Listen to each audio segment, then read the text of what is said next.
and welcome to this Christian Walk podcast, the show where no topic is too taboo to empower you on your walk with God. I'm your host, Marley B., and it is my privilege to welcome you back to the conversation. And today we have a good one, especially if you're single. Whether you're a man looking for your Michelle Obama, or if you are a female looking for your Boaz, today you just might get some nuggets dropped from my guests who are sharing their journey to godly marriage. And it is a great conversation. So let's get into it right now. Walk with me, talk with me. What you know about God, will he ride with me? Come and open my eyes for me, hear my story. Show me more what's in store. And once more, listen, homie, can you walk? Yes. So, I want to officially welcome Tia and Willie Sampson to this Christian Walk podcast. Thank you so much for coming, guys. Yes, thank you for having us. I appreciate this. Our schedules was crazy, but I really wanted this to happen. So I'm glad we were able to make it happen. Yes, and I finally got the Sampsons to You know you my girl. You know you my girl. I love y'all. You know I love y'all. I gotta do it for my girl. Yes. I appreciate it. I appreciate it. Now, this conversation, y'all, is so important, right? So on this Christian Walk, we know that you hear so much stuff about the single life. You hear so much stuff about the marriage, the married life, right? As a single person, I've had so many conversations about, being able to be on the journey to marriage and doing it God's way. And some people are holding on to the hope of it, and some people just don't think it's possible. And you guys are living proof that it's possible. And I'm glad that I know y'all as real people. Y'all not just this Facebook fantasy that I know. I know I've been in y'all home. I felt the love. I see that y'all kids love y'all. You know what I mean? I see how much y'all are great people. And so I think that y'all were the perfect people to have this conversation, right? So so thank you, first of all, for being, transparent about, opening up your life to the TCW audience. Thank you for that. You're welcome. You're welcome. So let's first start off with the beginning. How did you guys meet? Like, where did it start? I know it was first as friends, but I know, but tell to the people who don't know. Well, Will and I, we actually known each other all our lives. We grew up on the same street, Green Line. We played with each other as kids. Our families were very close. Will's first cousin is actually one of my best friends. And so really, that's really how it all started. I would hear stories, because I don't remember, but I would hear stories from my family. When I was like 5 or 6 years old, they used to say Will used to come knocking on the door with flowers for me. And we actually have pictures together at my 5th birthday party. Like, we were side by side dancing. He was holding on to my Cabbage Patch doll. So, I mean, I really believe that it was ordained. When you look back over and you see things from years ago, it's like, wow, like we were really being set up, and we had absolutely no clue. And so, from Green Line, we went to elementary, went to Barton Elementary together. We went to Drew Middle School together. Then we went to Mackenzie High School together. So really, that's where it started. But I will say, Marlene, that we never dated. We didn't date elementary, middle, or high school. We had I don't remember y'all as together. No, we were in different circles. We were always friends because, our families were friends. So we would always see each other, be around each other. But the timing never worked. We never were in the same circle. She may have been dating somebody. I was dating somebody. Like him. Okay, I just didn't like him at the time because I was fast. I'm gonna tell the truth and stay in the church. Will was always about his business. He was always school. He was always, a selling and accelerated program. And I came from a different lifestyle. I wanted the guys with the money and the fast walk, and that wasn't his story, so we never would have considered each other at the time. Wow. And that's, I know you two have always been a very mature kid, Will. Like you were always kind of like the uncle friend, like Uncle Will, even though you're the same age as everybody. That's so true. Yeah. Uncle Will. Uncle Will, even though you're the same age. That's so funny. Yeah, yep. That's still his title. Yes. And so at what call me Uncle Will, so it's funny. It is funny. And at what point did it change? Did you start seeing, beyond friendship? Okay, well, what happened was, because after high school, we went two total separate paths.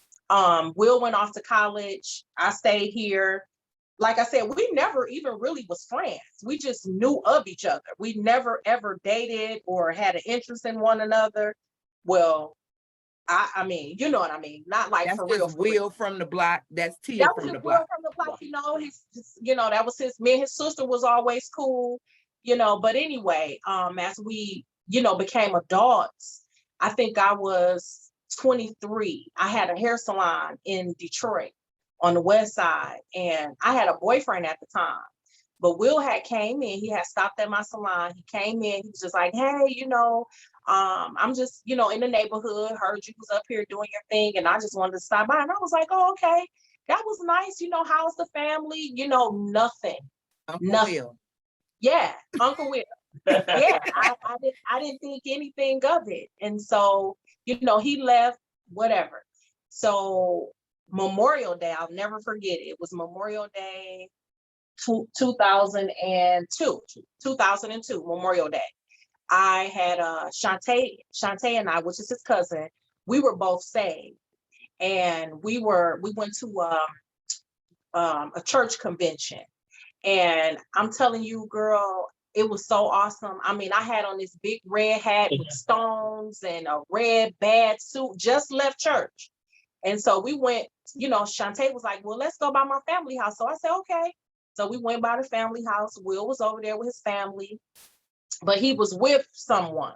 And so, I was just thinking to myself, it was someone that I graduated with, because, I'm a year older than Will. So I was like, oh, okay, they together. That's nice. Didn't think nothing of it. But I was talking to his mom, and I was just like, hey, Mom, you need me to help you with that? And he was like, oh, you could call her, Mom. And I said, oh, well, they must not be together. That's just what I was thinking. So just to make a long story short, I went outside, got ready to leave, and Will followed me outside with a paper plate. And he asked me for my number. He said that he wanted to just maybe take me to the movies. And that's where it all started. And we literally been hanging out ever since. Literally. Yeah, we've been hanging out ever since. We went to the movies with. Now, let me tell you though, Marlene, she was saying, I was the S and the A, but I didn't have a VED yet, okay? Okay. I was in the world, but not of the world. I get that. I went to church, but I wasn't in the church. You understand what I'm saying? So it was Memorial Day weekend. So, I was doing what we do on Memorial Day weekend with the family, But again, she came from church. So, I'm having conversation, which like she said, she wasn't really feeling me. So, she left. Now I remember she left. She and my cousin left. They went to change. They came back.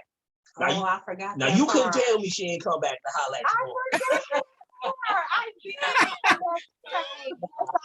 Now again, it might have been just in my mind, but she came back like, oh, she back. That's me all day. That's me. Oh, that was the clue. That was like, oh, my confidence is up now. So now I literally had no intentions, I promise. Because let me tell you why.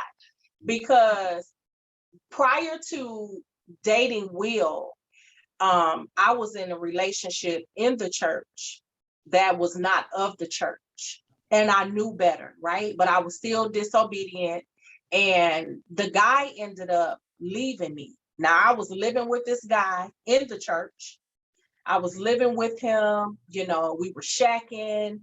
I was still going to church, brought him to church, knew it wasn't right, And so the Lord had allowed some things to happen. And I was still just kind of like, okay.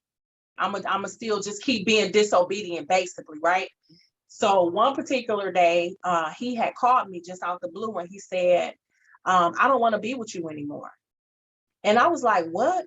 I'm confused because I'm living with this guy, right? Right. So he was like, I feel like you deserve somebody else. And I was just like, wow. And so let me tell you something. When he said what he said, he meant that, to the point where, like, he never even checked on me, like not one time. He never said, come and get your stuff. Like, I literally had nowhere to go. Like, it was, I don't ever want to talk to you again. But come to find out, he was messing around. He was cheating on me. And so it had hurt me so bad. I'm telling you, it hurt me so bad. And I can relate with women when they feel like there's no hope. Because they're criticized based off their emotion of how they feel when it's hard for them to separate themselves from men, right? So I know what that feels like, because it's called a soul tie. And Exactly. so How long were you with him? I was with him for a couple of years. Okay. Yep, I was with him literally for a couple of years. And I mean, had did everything for him, like it was ridiculous, right? And so when he just walked away, I was very confused. Like, wow, like, you don't care nothing about me though? Like, not come get your stuff, where you gonna live, nothing, right? And the wording to me is the one that was standing out the most, because even though he might have been doing what he was doing, he said, you deserve somebody else. Sometimes you deserve somebody else, right? And so it was hard for me to understand what he was saying at the time. So what ended up happening was, like, I was so hurt, like I couldn't hold myself together. I could be somewhere getting my hair done and I'll just start crying. I was an emotional wreck. And so I ended up like reaching out, to some of our missionaries from the church, to let them know what was going on, because it was devastating. I just felt like I had been dumped, and I've never experienced that before. Yeah. And so, I was going to the church and we had a shut-in, like, at this particular time, it might have been like twice a month at the church. And so I would stay at the shut-ins, and literally the missionaries would pray with me all night long. I would be stretched out in the middle of the floor, like crying and screaming and so that's when I really learned of the soul tie, because they would always tell me to confess, Lord, sever the soul tie. And they would say it with power, and so they wouldn't let me up until I would be like, Lord, sever the soul tie, and that's what they would pray over me. And so from that, I started feeling like I can make it, and, I was praying and I was fasting. And then once I was reading my word one day, and the scripture in the Bible, how it talks about, the man should not look on another woman and lust after her, because he's already committed adultery in his heart, right? So that particular scripture was for me at the time. So the Lord was like, you can't even look on a man. So like, I literally would just walk. I could be going to the store, everything that I did, it was almost like I looked at the ground for like 2 years. I never looked up, because I said, Lord, I promised him. I said, Lord, I will never date another man unless you send him to me. I will never, ever in my life date another man. And when I met Will, I was like, Lord, it kind of shook me for a minute, because he was really the first man that I really looked upon, So it was like, I was about to say, what was different that made you even to get out of tunnel vision mode? Like, that right there is divine in itself, wouldn't you say? I don't know. It was just something about him. Like, even when he asked me for my phone number, when I left, I was just like, Lord, please let him call, because he's so fine. I just can't even, come on, Jesus. I was like, every day, I was like, what is he doing? Like, I hadn't heard from him. I'm like, oh my God. Wait, how long did you wait to call, Will? He called, it was like 3 or 4 days. I remember, because I was like, oh my God. Like, what was you waiting on, Will? Was you trying not to seem thirsty? What happened? Again, we were friends. I mean, I was, attracted to her. But again, I didn't at that time wasn't mature enough to look 20 years down the line to where we are now. Even when we began, hanging out, this was just we hanging out, but the Lord saw it differently. And so that was the biggest thing though. I just wanted to hang out, spend time, but every day was like, okay, let me call him. When we finally hung out, went to the movies, because she was again seeking the Lord and in the church and really concerned about her heart and about her walk with Christ. And so, and that was certainly drawing me. But again, at that time, I wasn't mature in my faith, and I just wanted to hang out and spend time. So the best thing I knew was to just hang out, call her every day. What are you doing? You hungry? I mean, every day. He called me every day. I was like, now, wait a minute. Wait a minute.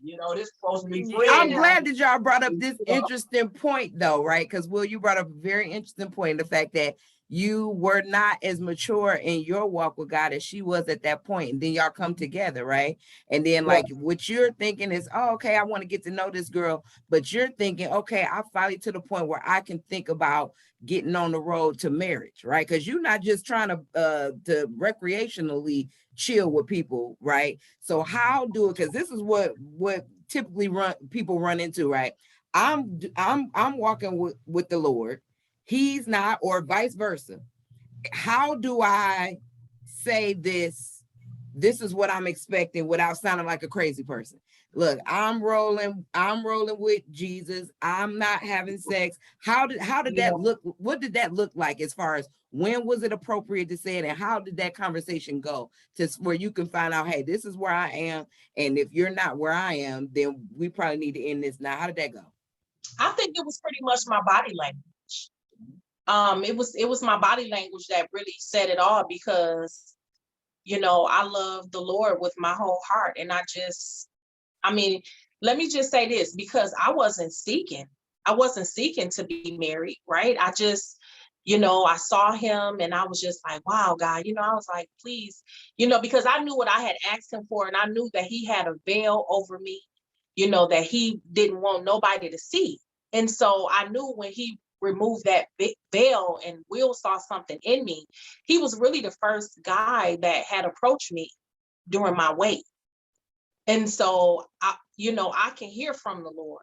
So I knew, I'm like, okay, God, because when we went out the first time, now let me say this, when we started dating, going out, let me say that, I always had my best friend with me, which was his cousin. So we would be at the movies, like it would be all three of us. Oh. Yeah, because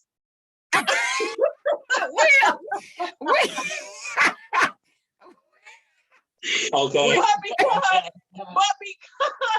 But because I was saved, like I don't need to be alone with him. Yeah. Because I'm saved. Like I don't, this ain't that. And that is so smart though. It is smart to do, because why put yourself into these high risk situations without. Yeah, and it was always she and I. Like we had developed a really close, spiritual relationship. We would be at every concert, every conference, so we like, wow, this cousin, she wasn't looking at it like nothing, and neither was I. I was like, oh, okay, well, let's just, hang out. And I'm like, so, so when I listen, like, you going too? All right. Right. When I got in his car, like I had looked at, and this is hilarious, but it's true. I had looked in the back of his car, and he had a Bible back there. That mug was burnt yellow. So I was like, oh. Like, you ain't opening this? When's the last time he looked at that? Like, are you sure I should be talking to him? Because this Bible looks untouched. Right. But I mean, it was cool, as it went on. Like I said, it happened for us really fast, because I knew in the Bible, there was really no discussion about boyfriend and girlfriend. Everything was really pertaining to, married, Christian principles. And so I knew what to settle for and what not to settle for, especially what the Lord had just delivered me from. I would not have dare, tampered around with that. And so at what point do you say, okay, you realize what it is? Because I get at the beginning, it's like, okay, we're just hanging out. It's going to be, three's a company type of thing for a minute. But at what point do you say, okay, I'm not having sex until marriage? Because that conversation had to happen. So how did you get there? Yep. So let me say this, because, it was hot. It was hot for us. I'm gonna be very honest. It was very hot. And then, the thing about it is there is no perfect person, right? And so, regardless of whether it was a kiss or whatever, once I began to look at the scripture, and then it talks about, it being better to marry than to burn, and you stand on that thing. You get what I'm saying? So, in the midst of, waiting, it was really a process. You know what I mean? It was really a process. But like I said, it happened for Will and I so fast. We met in May of 2002, and he proposed to me that December. And so I'm a living witness that I know for a fact that a man knows what they want when they see it. And it doesn't take them a long time. So y'all officially dated 6 months. And y'all been married. Y'all just celebrated 17 years of marriage? 17 years. Mm-hmm. Now we didn't get Congratulations married on for that. a year and a half. So we got married a year and a half later. Oh, and so okay. we still, but we had some Will lost his mom in the process. Yes. So we had a couple of, let me tell you something. The enemy came at us in so many ways. I mean, I'm telling you, it was so many ways, to the point where it was a time where my husband was like, I can't marry her. And that's what I got through family, and they kind of talked him through, like, no, don't do that, and I had no clue about it, but I was just praying. Why did you feel that way, Will? Like, you feel like you just wasn't emotionally. I lost my mom, the enemy was coming in. And so I was lost at the time, so it was really I lost my mom at 25. So I was 25. My mom died. She was 45 when she passed. She was 44. She was 45. She would have been 46 that year. And so, that was my rock. So when I lost her, spiraled out, and so that's really what it was. So I had to get reeled in, had to seek counsel, talk to some family, and really pull it back in. It was, it was a rough patch for sure. Right. Well, I'm glad that you was able to overcome that. And that is just such a testament to how when you're trying to do everything in line with what God says, that's when it's open season for the enemy to come all kinds of ways and try to convince you. Yeah, that's really true. I mean, it was man, we really, when they say, we started from the bottom, now we're here, that's a real true song. Like, we had absolutely nothing. We both came from, poor families. My mom was on those drugs, really bad, and Will's mom was making, the best that she could with what she had, but we didn't have any inheritance from anyone. We had to work. When we first got married, we didn't even have a car. My husband, we lived in Detroit. My husband walked to Ferndale every day, the Enterprise rental car, and he went to Enterprise to get a rental car so we could get around. Now, ain't that crazy? So you get a job at the rental car place and spend your money with the rental car so that we can have a car, but, we just, we stay faithful. And let me say this, I've seen this a lot happen with women. They put so many stipulations on men, and they hold men to such a high standard, as they should. But at the same time, it's like, let's be realistic. When I when I told some of the ladies in my church, that I had gotten engaged, and the first thing they were like, well, do he have the Holy Ghost? Because if he doesn't have the Holy Ghost, you don't need to marry him. And I was like, wow. And so I just thank God that I knew him for myself, because I knew, and you have to really examine who you feel like you can spend your life with, or who you can date, what you think you can handle, So when Will say that he wasn't saved, it wasn't nothing that he was doing that I couldn't pray him out of. And I You get get what I'm that. saying? And so and I did want to ask you guys specifically, because I think one thing that a lot of people struggle with is, how do I know? You know what I'm saying? And this, I want to know, how did you know? Like, when you had those people, whatever, who said whatever, and whatever that you know that your Oh previous yeah, like experience for was, my confirmation. yeah, Well, how did you know? You was like, this is my husband. How did you know? because the Lord had gave me a dream, and my husband was preaching, and I was sitting on the front. I was sitting on the front row, and it was so crazy because his message was pertaining like to marriage, and it was some different other things. I can't remember verbatim.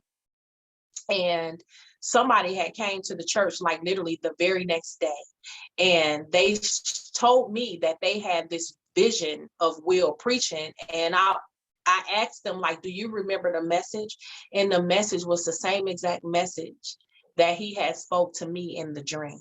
And like the only person that had knew was my best friend. And so she was standing with me when the person shared it, and she like just took off in the church. Like she just started running, like running through the church. And so to kind of answer your question, how do you know the job that you have should be the job that you should operate in? How do you know the car that you drive should be the car that you should have? How do you know the degree that you have should have been the one that you should have studied for? How do you know? Right? So how do you know unless you step out and test what the will of God is for your life? It's either going to happen or it's not. The car is either going to drive with a warranty or it's not. The job is either going to be beneficial to you or it's not. And so I'm never afraid to see what the will of God is for my life. I love that. Because it don't always be this whole printout. Okay, it's No. You know what I'm saying? It's No. not just, okay, it's Willie Sampson is your husband. It is with God, he's the lamp at your feet, and sometimes you have to kind of ride it out. And it is about faith. But do you feel it? So what you did have a bit of a confirmation with the dream situation, right? But was it other than that, you just felt wholeheartedly that God was saying, this is it? Yeah, because I believe him with my whole heart. And so because I waited, and I always will say, Lord, if this is not who it should be, remove them, because I know that the hand of God is on my life. And when you know that, you have to know that he wants the very best for you, and he's not going to put you in harm's way. And so I told my daughters this the other day. I said, let me tell you something. I said, one thing about God is when you start dating, he's going to show you first anything that you need to know about this dude before anybody else will see it. It's going to almost be like it's a secret between you and God. And so if you choose to stay with it, right? So like for my husband, it wasn't nothing where I was like, now I will say this, I never wanted to change him. Like you can never go into a relationship trying to change nobody. I knew I couldn't change him, but I also knew that he was a good man. I knew that. I tell my husband that all the time. I didn't marry him for the looks, because all my dudes was fine. I ain't never accept nothing less. Hello, somebody. I'm just trying to tell the truth and stay in the church for the people that's listening. Okay. They keep was it all real, fine. keep it real. I'm just saying, but I married his potential because that's what I was interested in. I'm like, man, I felt like he was somebody that I wanted to follow. Like he was somebody that I would want to lead me. You get what I'm saying? Oh yeah, and absolutely. So, yeah, but I didn't go into my marriage like, well, you don't need to be doing this. Because, at the end of the day, me and Will both is just real people. We real people looking at real life scenarios in real life situations. We don't make one another feel bad about what we might do wrong. Like, who are we? Yeah, who are we to judge? How did you know? How did you know that you had found your rib? To quote Tyrese. Well, like I said, you know, it was just one of those things that I knew, even in my immaturity, even in, you know, but I remember talking to one of my uncles, my elder uncle, you know, and just having some conversation. And he had been married, 40, 50 years, Uncle Mackie, you know, had some conversation and counsel with him. And I was still on the fence, even though I was falling in love with her, even though I knew this is somebody I wanted to be with. I didn't know if I was ready or mature enough to make that step, you know. And so, but those old uncles, hey, they gonna kick it with you and let you know, hey, it's the best thing that hey, you better make the right choice, or you're gonna wind up being a fool out here in the world. And so that was, pretty much the gist of it. He said it in some other, conversation. It wasn't no fellowship. Yeah. It was something different. Don't be no fool. Don't be no fool.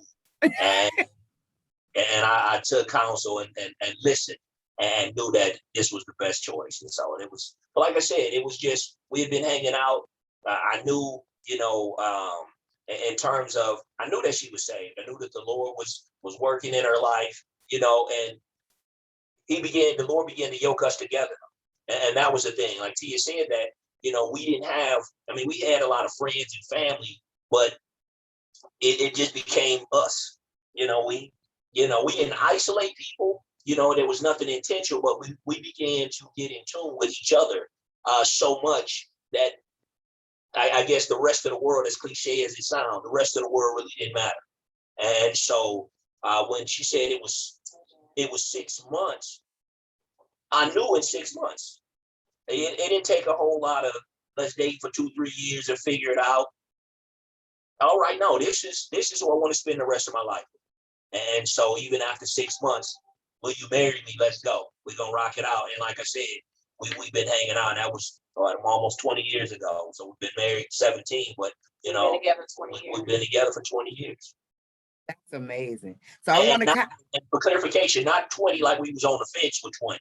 Right. The real 20. We hung out for 3 years and got married. No, we were still growing and courting even after I proposed, to her. And that's an important point. We were still growing and courting in that full year and a half up until the time that we got married. Yeah, we sought counsel with our pastor and first lady.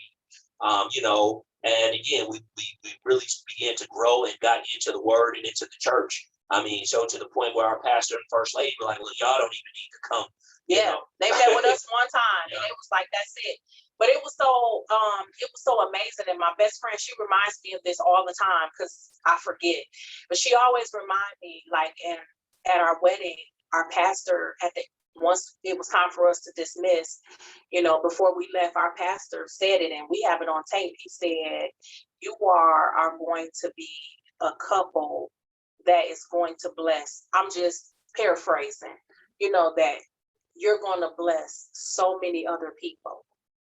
And she reminds me of that. And I'm like, wow, I got to go back, just to hear it again. But I remember clear as day, him saying that. And at the time we were so young, we didn't really understand what that meant. But now we really have a clear understanding. I can definitely get what she meant, because I see it. Like, it's just it's one thing to see a couple be like, oh, that's a cute couple. And it's another thing to just really look at a couple, at a family, and look and see and really can feel the anointing on you guys. Like, it's and we can't see it all the time. Yeah. People say that, I'm telling you, I be getting so many inboxes and, messages. It's really beautiful to see. I just be like, wow, God, I'd always say that it's all God, but because we're so humble,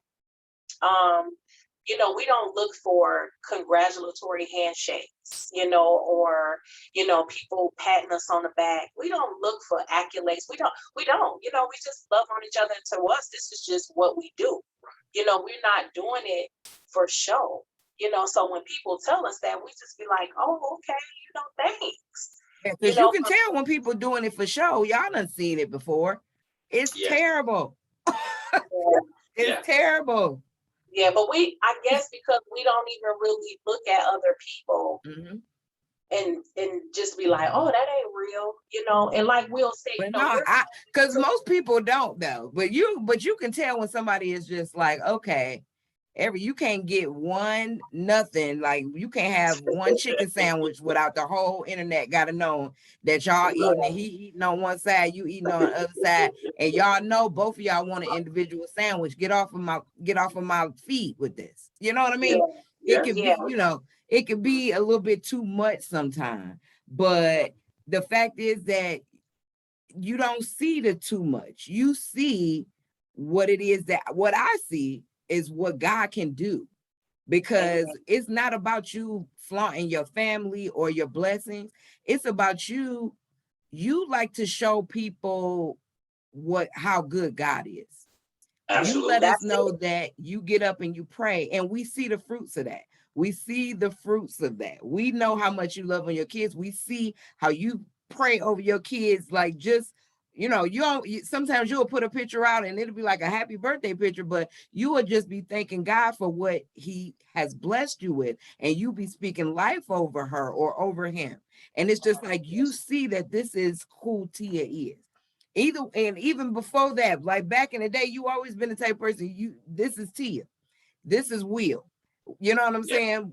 Yes. Uncle Will in the hood is Uncle Will. You know what I'm saying? You just always knew Tia and Will as individuals, you guys like that. And it's just a beautiful thing to see y'all do Tia and Will together. The Sampsons. It was Tia and Will, and that was the Sampsons. But it's all still that's right.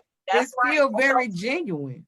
Yeah, that's so true. And we want to be that example, because I was thinking the other day, and I was just sitting down eating, and I was just like, wow, God, I said, the devil really want people to think that this is not obtainable, because I don't see it. He almost just kind of gave me like a look around my own life, like it was almost like I had a magnifying glass, and I was just like, wow, God, who is really doing this? And when you think about all the stuff that you did, because we had a brief conversation the other day about how what you guys have is pretty much a miracle. So did you grow up, you touched on it a little bit as far as your mom being on drugs back in the day. We know all of that. She has overcome all of that.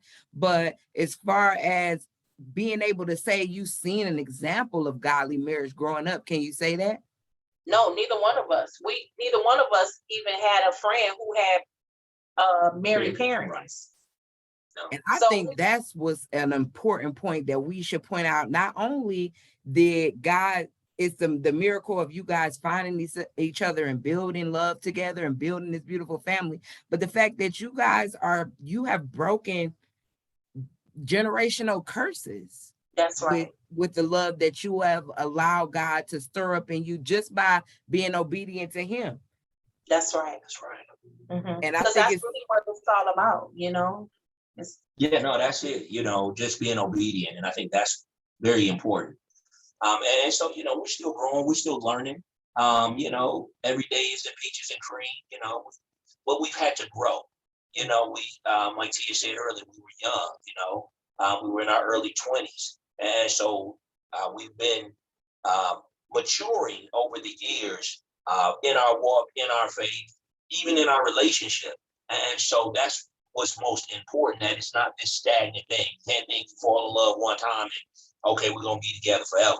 No, it takes that work. Happily ever after takes work, continuous watering. It takes work. You have to show up. I ran into a buddy that I hadn't seen since high school. I got a cousin getting married, so I went to the suit store and ran into him, and he was with a couple of his fellas and said he's getting married. And he was joking like, hi, man, I don't know if I'm making the right decision.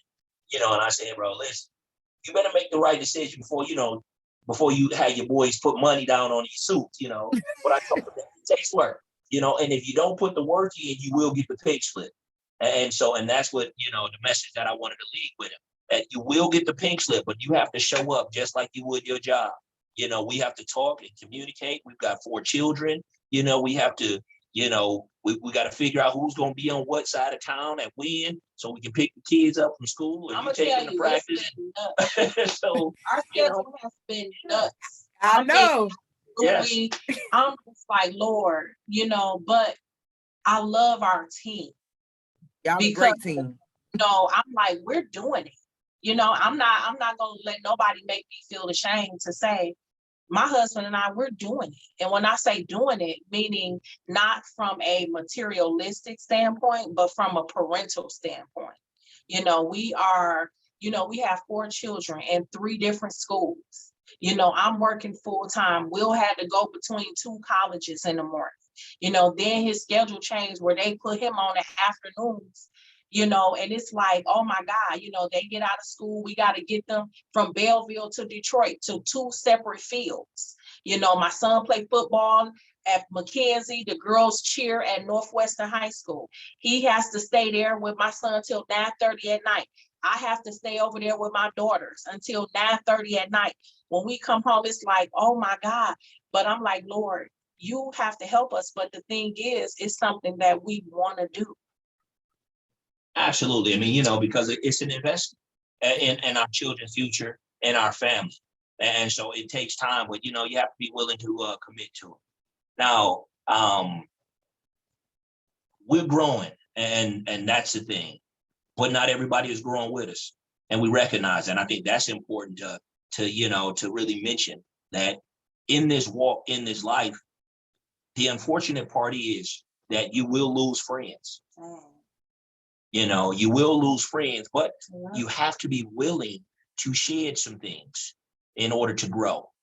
You know, and the Lord will, you know, we ask the Lord all the time. Look, we ask him to open up doors. You know, we ask him to close doors, but when he closes them, we're like, whoa, not that door, Lord, not that, don't sever, no, not that relationship. Don't sever that relationship. That's my boy from way back.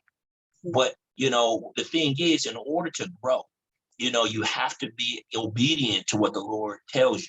And if it takes severing relationships, if it takes closing some doors, then you have to be obedient to what the will of God is, and be okay. You know, and I think we've gotten to the point that we're so confident and so in tune with what the Lord has for us, that we're okay with, you know, severing certain relationships or closing certain doors. You know, it used to hurt, and we would have those conversations like, man, why? You know, what's going on? You know, we open up our doors to everybody. You know, we want to be, we bless everybody's kids. We bless the parents, you know. Absolutely. We you know, our home. I can't even have the home that I desire because our doors are open to the young people. You know, and so we always have people's children, because guess what? God has blessed us. And if we can get some of those kids out of the hood, and if we could be the ones that they can see that it's more to life than this, then we making sacrifices. You get what I'm saying? Like, we get ready to put a whole deck on the back of our home, and it's not even really for us. You know, we gonna let, you know, when our kids come and their friends come, they gonna have a whole side, you know, of the deck. It's not for us. But the thing is, people want what you have, but they couldn't make not one day of the sacrifices that you make, you know, to get it. So like Will said, you know, we had to be separate, you know, from people, and we would have conversations like, why is he like that? You know, why did he do that? And my husband is the more calm one. You know, I'm hood. I'm saved, but I'm hood all day. I'll be ready to scrap.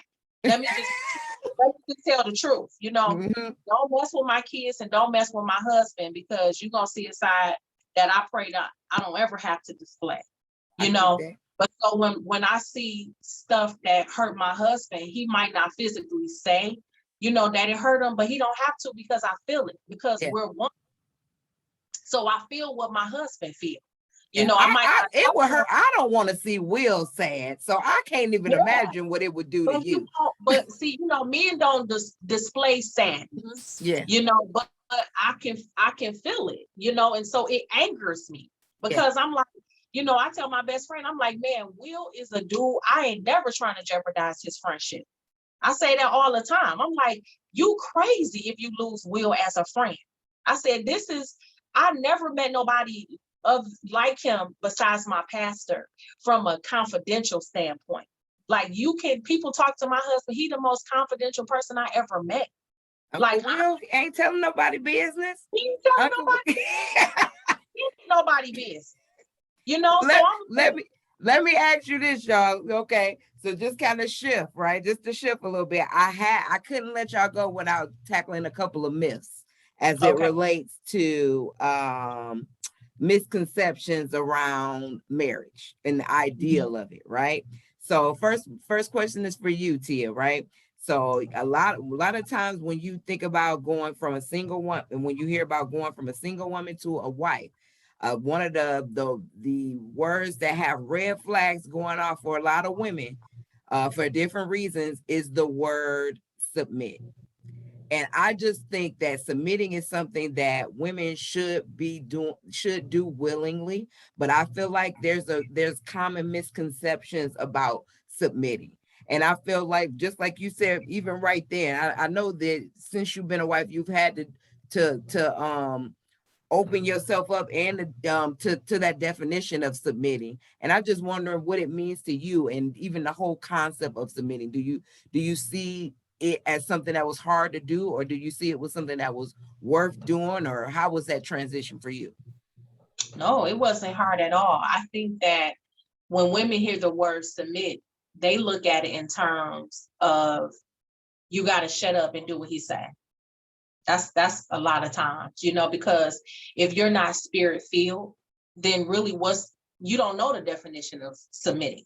You know, you only just think of submitting the way that the world will see, like, you know, servitude or some sort, and that's just not the case. Well, no, it is, because I mean, servitude, definitely. That's a part of being submissive. However, and this is what I had to learn this, because marriage doesn't come with a manual, you know. And so my pastor used to always preach this. He used to always say, if a man is taking care of home, it's a woman's desire to submit.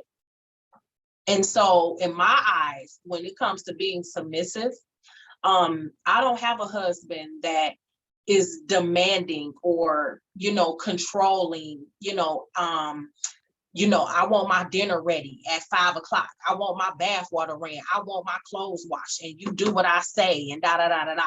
You know, that's not it. You know, so, you know, his desire to take care of his family, his desire to, you know, make sure that we don't lack anything. Like, it's my desire to submit to him. And when I say submit, one, that's remaining faithful. That's a part of my submission, right? It's being faithful, or, you know, if I know he's hungry, you know, or, you know, I want to make him happy, I want to please my husband. That's all a part of being submissive, you know. And so when you go into a marriage, you can't be selfish, because if you're selfish, then you're going to always use submissive as a way of escape. And it's about perspective. Yeah, you know what I mean? I hear women saying, you know, he want to tell me what to do, and I'm sick of this, and da da da, I'm not doing this. Okay, well then that's why you got what you have, because you're not doing it. And the things that I hear women say that they're not doing, it baffles me. Because why you not doing it? Why is it that I don't ask my husband to buy me Gucci bags? And I did that in the world.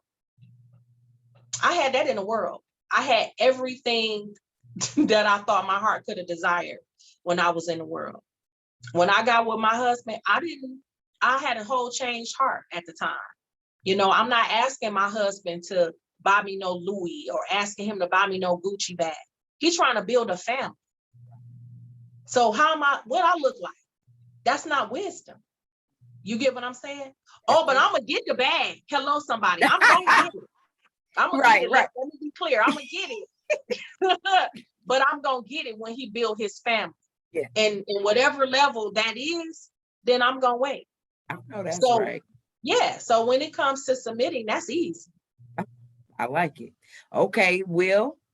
So you hear a lot of things about you know, I don't want to say keep it specific to the African American or the Black community. I don't want to keep it to that, even though we do get women get a rep about being strong and angry, right? Strong and angry mean the same thing a lot of times to a lot of people, right? But Yes. I'm gonna go ahead and keep it safe on the strong side. A lot of men find it hard to be leaders or husbands to strong women.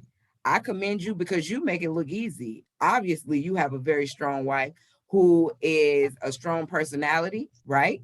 But Yes. she knows, you know, she's clear on her position in your marriage. But you know, you get like that because you have to have a partner that's worth being submitted to and all that stuff. That's right. So I'm going to ask you as that partner, you know, how do you, you know what I'm saying? How do you find it easy or explain the benefits of being with a strong woman?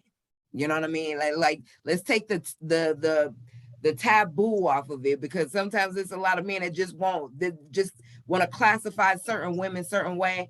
And I just want to hear how you feel about the strong woman and how it is to be able to lead one well and gracefully.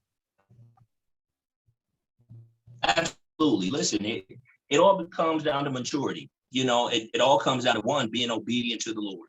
And so you have to be obedient, you know, understanding, and she recognizes that I am the head of the household. So we're not battling for position or, you know, even though she has a strong and dominant personality. Now she can go round with the best of them. Now she's not gonna let nobody mess over her or her family. You know, you're gonna have to deal with some things. But I'd be a fool not to want a strong woman by my side. The best law firms have the best partners. The best organizations have the strongest people at the head of the organization. So why wouldn't I want, you know, a strong partner to help lead this organization, to lead our family, you know, but also understanding that I respect her. And so it's not about dominating her, but it's about recognizing that she has an equal stake in this relationship, you know, but I also recognize that I have a responsibility to lead and move the family forward. So it's not a problem. I think, you know, and I do know what you mean, that, you know, some people can't, you know, they go, oh, I would have to revert back to what you asked Tia about submission and obedience. You know, I think that she recognizes that we're not in competition That's right. with each other. That's right. That's it right there. That's it. So- That's the word. That's it right there. So, you know, does she challenge me? Absolutely. Does she challenge me to be better, to do better? Absolutely. And that's what she's supposed to do. And I'm supposed to challenge her to be better and do better. And sometimes we have to, it comes out the best way we know how. So sometimes some of the clarity comes out in those conversations, and they might be heated. Yeah, they might be They hey girl. might be heated. We're like, what is you doing? So it's not all, oh, darling. No, it's not. Wherefore- It's not. It's really not. It's not peaches and cream. No, we have some real conversations. We have heated fellowship. Absolutely. But at the end of the day, we come together and like you said a few moments ago, we have a different perspective, you know, and sometimes it draws us out to be able to articulate what it is, what my expectation is, or what expectation that she may have for a certain situation, or, you know what I'm saying? And so it's never a problem with her being a strong woman. Listen, I think, again, like I said, I'd be a fool. Barack Obama had a strong wife. You know, I mean, we can go down the line, but you have to recognize that in order for us to elevate, in order for us to move forward. Now, I can be demanding, but if she's a lazy, trifling woman who's not about her business, then neither one of us are going to be able to move this thing forward. And so she has to be able to plan and pray and, you know what I'm saying, and have wisdom as well. And a lot of the times she'll help to confirm some things, you know, even as a man or a male, some things that I don't even see, you know, friends will burn you and I'm just like, whatever. Now she's not playing that. She'll recognize things and draw it to my attention. And so, but again, so I take value in that. And, you know, and so, but again, that's the only way we're going to grow. If it was a competition, I think that's where we'd have problems. We'd run into some issues, on a day-to-day basis in terms of me not respecting her point of view, me not respecting or not even valuing the perspective that she brings to the table. And so I think that's really about it on that, for real. And knowing who you are, like I tell women all the time, and I'm speaking to you now, because I do know that you're single, and you have to be able to identify, the gifts that you have within yourself, because when you have those gifts, then you can stand on it, right?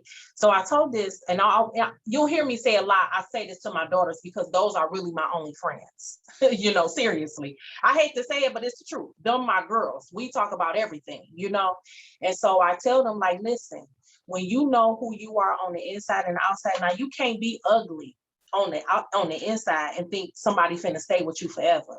It's not gonna work like that. You know what I mean? Like, I knew when I got with Will who I was and what I had. I didn't allow his success to be intimidating to me, although I didn't have the educational background, because with my past, I wasn't afforded, that type of background. Will comes from where, and neither was he, but he was blessed, to be highly educated. Education is his thing. It was easy for him. As for me, it wasn't my thing. I struggled. I don't think I had got anything higher than a D out of high school. I was in a learning disability program, at McKenzie. When I left McKenzie, I didn't even have a 2.0. And here I am meeting somebody that I knew was a man of great success. And I didn't allow that to intimidate me because I knew what the Lord had did for me and what he put on the inside of me. And so, it was a challenge, until this day, I still have some challenges because, it might be something that happened and I may feel ashamed, but we talk about those things. I'll be like that, I'm struggling, I might not understand how to write this. I'm not a great writer. I try every day, but those are just some of those things that I'm not afraid to have conversation with my husband, because I know that he loves me. And if he's strong in that area, then he'll help me. He doesn't make me feel bad about what I don't know. He doesn't embarrass me because he knows what I deal with. You get what I'm saying? So he doesn't make me, now he'll crack a joke on me now, because he'll be like, oh no, that ain't what it's called. You pronounced that wrong, and we laugh, but he doesn't embarrass me. Right. He wouldn't do that in front of a whole lot of people. He'll do it at home. And I'm okay with that because I know he loves me. But when you know what you have, that you have the Spirit of God. And so these women that's out here and they're looking, they really don't know what they're looking for. And if you're really not equipped, let me tell you something, marriage is a calling. Let me say that. It's a calling. If you're not called to do it, you can forget about it. Seriously. But I knew that I had to be married in order for the Lord to use me, because I couldn't be in sin and still be trying to talk to somebody else and tell them how to come up out of it if I'm in it. And I'll never forget, I was literally standing in church. My friends will tell you, I was standing in the church and I said, we was at choir rehearsal. And I said, Lord, I'm ready to have sex. I said this in the choir stand. And my girlfriend said, what? And we laughed about it. Now, I know that might sound crazy, but we were just talking. I was a little immature, in my youthful days, but I was just like, Lord, you got to do something, because you don't want me out here fornicating. You're going to have to send me somebody. And that's just how it is. You got to have those real conversations with God. Yes, because you do. We'll go to our girlfriends and we'll be like, oh my God, girl, I'm feeling like so-and-so and so-and-so. But we won't go to God because we feel they like can't help, but he can. And they can't help. But when you know who you are, it's like, oh, I don't care. Like, I'm not intimidated by nobody because I know who I am. I know if you can't get a prayer through, you can forget about it. I know that's right. So let me ask you this as we close, right? What would you say is, I'm just gonna add, for those people that that may be called to getting married, right? And they are nowhere near the blessing that you guys have. Like, they're nowhere there yet. What encouraging words or what advice would you give them? When, because you get people that covet what you have, right? And you have people that want it for themselves. And then you have people that think you don't deserve it. It's all kinds of people, you know what I'm saying, on the outside looking in. But for the people that feel like they want it and that are not sure how to obtain it, exactly, what advice could you give them just right quick? The first thing I would say is, don't want it because we got it. See, I know you was waiting on something else, but that was really I it. like that. I like it. And I'm joking, but here's the thing though. What God has for us is for us. And what God has for you and for the rest of your viewers and your listeners is for them. And so I think that's the thing, that we don't get hung up on. We celebrate the blessings and the successes of others. And we're so happy to see others in their relationship, in their walk. It takes work. But listen, like Tia said, people don't see me walking to work to provide for my family. You understand what I'm saying? The things that we had to do is step out on faith, to trust in God. You all see this now, and we're blessed, but we're still, like you said, this is real relationship. And so we're still walking by faith. And so there's some things that we're still growing on. But we had to grow, and we had to trust God. We had to trust each other. And I think that's the thing that I would definitely advise, is that your listeners and the folks that are watching this podcast have to trust God, have to be obedient to what the word says. And you also have to, find the right person, whether it be through your dating, through your conversations. You have to be equally yoked with the person that you're going to spend the rest of your life with. And so, we've got friends or family, and everyone knows somebody who's got a baby mama or have the baby daddy drama. And it's like, well, you didn't do your homework. This person has always been like that. You just didn't hold out long enough to get to know that person. And I think that's what it is. You have to be willing to sacrifice and hold out and tamper the flesh down, in order to get to know who the person really is. And so, sometimes that means not if it's going out on a date, whatever it might be, but you have to get to know the people or the person before you're willing to make that commitment. And you also have to be willing to accept people where they are, if that's where the Lord has them. And understanding that, again, where Tia saw me 20 years ago, see, she saw me here then. I didn't see me here then. You understand what I'm saying? Yeah. But her prayer, her nurturing, her encouragement is what also helped me to get along. So I think we have to be willing to nurture coal and make it a diamond. I think we want the diamonds. And I think that's what you were saying earlier, that people want the Louis bag and the diamonds and all of that. You want the person that's already polished. And, that may not be the person that's right for you at that time.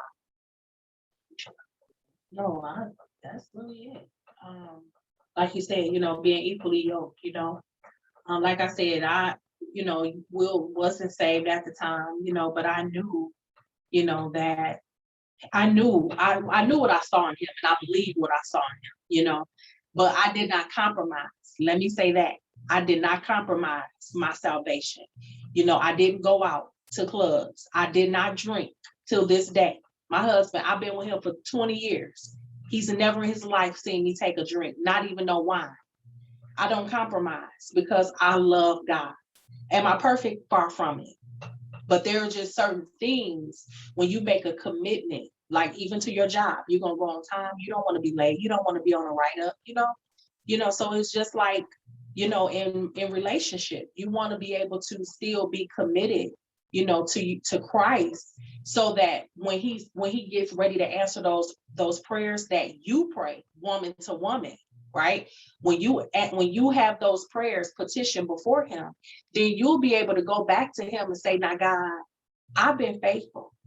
Because I would say that. Let me be real with you. I would say that, Lord, I wanted to jump on this man, but I didn't. Right. And so because I was obedient to you, I need you to move like this. Because when temptation was present, I overcame that. And I always tell them that all the time. I'll be like, Lord, we need an increase. I've been good. I've been good. I've been doing what you told me to do. You told me don't drink, even if temptation is present. You tell me don't do it. It'd be hard. It'd be a battle for me, but it's something that I do because I want to be rewarded for my faithfulness. And we're building a kingdom, Marlene. We recognize that that we are building a kingdom. People are watching us. And people are watching us. And we don't take that lightly. We don't take that lightly.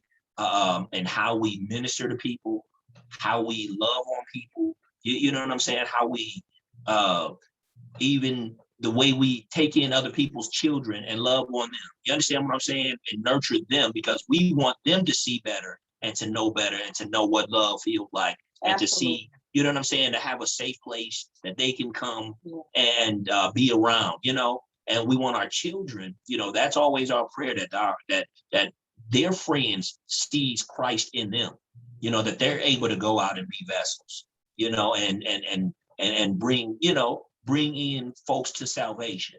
And so, but I think at the same time, we're still having fun though. Don't get it. Don't get it twisted now. We will have you cracking up. Yes, we have fun. We have a blast. So it's not like we real. We're just real, transparent. And so we're walking with Christ, but it's not a Bible study over here all day, every day. You understand what I'm saying? We're having fun. We're laughing. We're letting our kids see who we are, because we recognize that they have to go out into this real world. Yeah, we dance with them. Now there was a time, to be honest, because my church is a holiness church, and there were a lot of things that we just didn't do, but at the same time, I'm being very mindful, because I know that the devil wants to paint our name bad. You get what I'm saying? And so like when we're in certain settings, we kind of let down a little bit, because we didn't used to dance.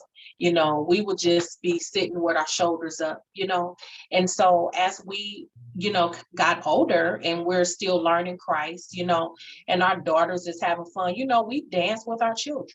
We hustle with our children, and I don't feel condemned by doing that. I don't feel like because I did a 2-step that I can't now minister to my daughter. I'm still serving the same God.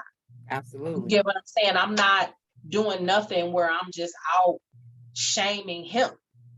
We still just having clean fun. And at the end of the day, when it's time for us to pray, or it's time for us to bridge it back to business, that's what we do.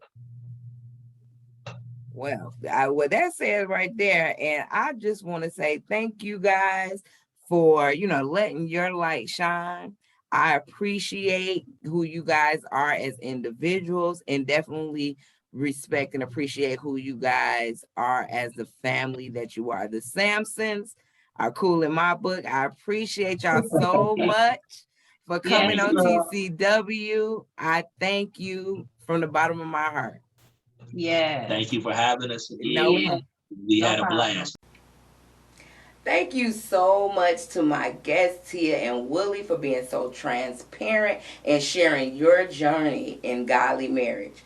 If this content spoke to you, please like it, please share it, and definitely please subscribe to my channel on YouTube. Also, you can, if you're not able to look at YouTube and you want to just listen to the podcast, you can definitely do so on iHeartRadio or Apple Podcasts. Now, it was so many nuggets dropped in today's conversation, but if I had to pick one, I'm telling you, it would have to be marriage is a calling.